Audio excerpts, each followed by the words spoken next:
Hey there, this is Katrina from Medical Affairs Strategy Hacks. Thanks for tuning in. If you haven't heard, I have a new website dedicated to tools and resources to helping medical affairs professionals up their game.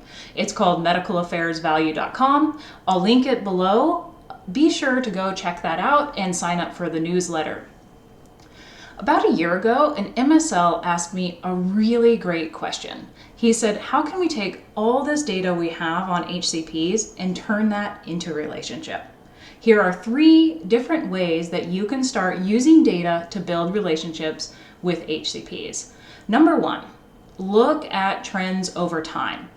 Most folks tend to look at a single snapshot of a piece of data, and can be very difficult to action. So let's dig into this a little bit with a publication record example.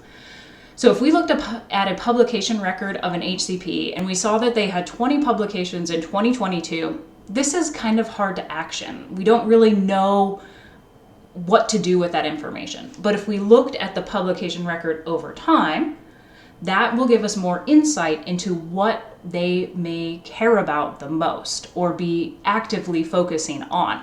So for example, if the publication trend or record is trending up, it might mean that they're trying to grow their lab or really focusing on improving their publication record.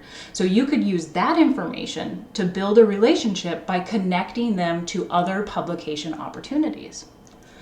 Now, number 2, look at their social media or web presence to understand what they care about. An easy way to do this is to monitor this over time and start to see which topics are coming up a lot. Most people talk about the things that they care about the most frequently. So that's a good indicator of what they value and how you could potentially start to use that to build a relationship.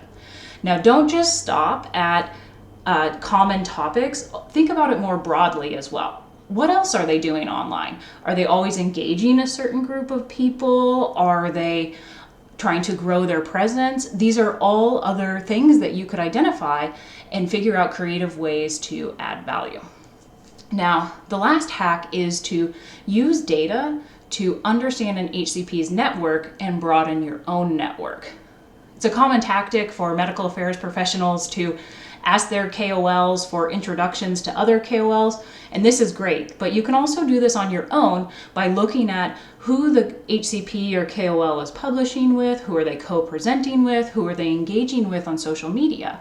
This will help you understand who else you should be engaging, and then you can use that great tactic of asking for a warm introduction to get the relationship going and figuring out ways that you can add value. So there you have it, 3 different ways that you could start using data today to build a relationship with an HCP. Please be sure to go check out medicalaffairsvalue.com. If you have any of your own tips, please share those as well. Thank you so much.